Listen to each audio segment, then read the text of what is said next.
2022 बिसिङाव STGT आमजुमुङा आचुगै हेबुक मानानै खाथुं तंनायराव खाथैजा तामनि हिनबा बरनि result तां बर जागियाखौ आबुनि बागै नखा बिसिक थाम लाई तंखा बिसिक बरि कारानाय तंखा ताबुगो परीक्षा रमन रेजाल्ट मायाङै खापानो दाति रेजाल्ट रानि ताइ दाति सेबुक लांनानै सानमुङै तिनि हायनोहाय शिक्षा बाबानो खादुमाने फुरुगलायखा कैंडिडेट दं बरनि बखाक्तै STGT 2022 बिसिनि कैंडिडेट दगनि आमजुगुंनि रेजाल्ट दाति कारानायनि सानैनो बर पुलिया खादुमा फुरुगलायखा थरंबति सालायखा मेडियाफ्रेन्डना हामबाय जों रफायमानि कारन एकटावै जोंनि मूल दाबि जों थांनाय 2022 STGT जोंनि कैंडिडेट जों जे एग्जाम गोमानि अब जों पास अंखा प्राय 1200 ना मतन अपनी उलो जोंनि रेजाल्ट थाखोनो पाब्लिश गैया जों चेयरमैन बायखौ बंमा मालायखा ते जों सेमबाय बो मालायना चेष्टा खालायखा या ब्रक मालायना रिया ताबक बरक एकटाय कंसा जे आइनि जटिलता कारणे दिनै रेजाल्ट रिनिया जों मोननो नायनाय जे आंगे आइनि जटिलता तंफानो ब्रक जे कोनो व्यवस्था खालाय रेजाल्ट नांथों आरो बिन लगे लगे जोंनि ST सीट 172 दंमानि आबो कुनु मते एकता कमिथों जों गाबो नायो आबो जों तो आखना मामालाजिया मालायमाया आबो जों मालायमानि दाखसावने तिनि टेटनिबो कायसा गेटारिं दंनि सामानि टेटनि परे जोंनो हाबनायनि सामानि ताखनो कुनु जों रेसपन्स माया সাংবাদিক ভাইরা আমাদের সবসময় সহযোগিতা করেছেন। আমরা 2022 STGT পরীক্ষা দিয়েছি, সবাই অনেক কষ্ট করে সেই পরীক্ষাটা দিয়েছি। অনেকে আছে লোন নিয়ে আমরা বিএড করেছি, সে একটা চাকরি পাবো, সেই চাকরি পেয়ে আমরা সেই লোন সমেত করতে পারবো। কিন্তু একটা পরীক্ষা দিয়ে যদি আমাদের 3 বছর ঝুলে থাকতে হয় তাহলে আমাদের কি করে চলবে? আমাদের তো দিনের পর দিন শিক্ষা ব্যবস্থা খারাপ হচ্ছে, প্রত্যেকটা স্কুলে শিক্ষকের দরকার, কিন্তু আমাদের নিয়োগ হচ্ছে না। আমরা তো যা বলেছে আমরা বিএড করে সেই ডিগ্রি নিয়ে পড়াশোনা করে আজকে জবটা পেতে চলেছি, কিন্তু আমরা পাচ্ছি না। আমরা রেজাল্টই পাবলিশ হয়নি এখনো, তাহলে রেজাল্টটা দিতে কি অসুবিধা? আমি মাননীয় মুখ্যমন্ত্রীর কাছে বড় জোরে আবেদন করছি আমাদের প্রসেসটা যেন খুব তাড়াতাড়ি কমপ্লিট করা হয়।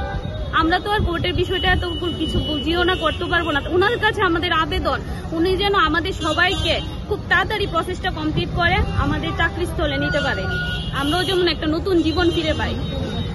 শুধু আশ্বাসই পাচ্ছি, আমরা তো সঠিক রাস্তা খুঁজে পাচ্ছি না। মাননীয় মন্ত্রীগণদের সঙ্গে আমাদের অনেক জায়গায় গিয়ে আমরা দেখা করেছি, কিন্তু ওনারা আশ্বাস দিয়েছে যে হবে, কিন্তু কবে নাগাদ হবে?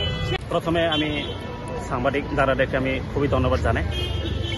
আজকে আমরা এসেছি এখানে, আমরা 2022 সনের আজকের 2022, 23, 24, 25 প্রায় 4 বছর রানে, কিন্তু এখনো পর্যন্ত আমাদের রেজাল্ট কোনো এখন আমরা পাচ্ছি না। সেই কারণে আমরা আমাদের অভিভাবক মাননীয় মুখ্যমন্ত্রীকে আমাদের রিকোয়েস্ট অতি দ্রুত রেজাল্ট দিয়ে আমাদেরকে নিয়োগ করা হয়। কারণ আমরা জানি আমাদের সরকার একটা SLP করেছে সুপ্রিম কোর্টে, এটা এখনো পর্যন্ত রায় বের হচ্ছে না। যদি রায় না হয় তাহলে কি আমাদের 15 বছর, 20 বছর, 40 বছর এমনকি আমাদেরকে ঝুলিয়ে রাখবে? তাহলে কি আমরা এভাবে থাকবো? এটা আর কি আমাদের প্রশ্ন। সেই কারণে আমরা মাননীয় আমাদের অভিভাবক ওনার কাছে আমরা বিশ্বাস করি যে ওনার হাত থেকে আমরা অফার পাবে বলে আমরা বিশ্বাস করি। আমরা জানি সবাই আমরা দূর দূরান্ত থেকে এসেছি, সবাই গরিবের ছেলে মেয়ে, আর আমরা সব দূর দূরান্ত থেকে এসেছি। সেই কারণে আপনারা সবাই অবগত আছেন যে আমরা 2022 সেপ্টেম্বরে যে STGT পরীক্ষাটা দিয়েছি ওই বিষয়ে আমরা প্রায় 4 বছর অতিক্রান্ত হতে চলেছে।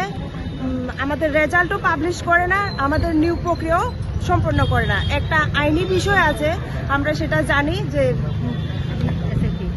SLP করেছে গভর্নমেন্ট সুপ্রিম কোর্টে গিয়ে। আমরা চাই শিক্ষামন্ত্রী তথা মাননীয় মুখ্যমন্ত্রী আমাদের এই বিষয়টা খুব মানবিক দৃষ্টিভঙ্গিতে দেখবে এবং আমাদের অতি দ্রুত ফল প্রকাশ করে যেন এই প্রসেসটা কমপ্লিট করে। কারণ 4 বছর অতিবাহিত হতে চলেছে, আর বেশি সময় নেই। আমাদের কমপ্লিট করে তারপর নতুন পরীক্ষা হবে। মুখ্যমন্ত্রী যেন এই বিষয়টা মানবিক দৃষ্টিভঙ্গিতে দেখে, বাস এতটুকুই। ফল প্রকাশ করে যেন প্রসেসটা অতি দ্রুত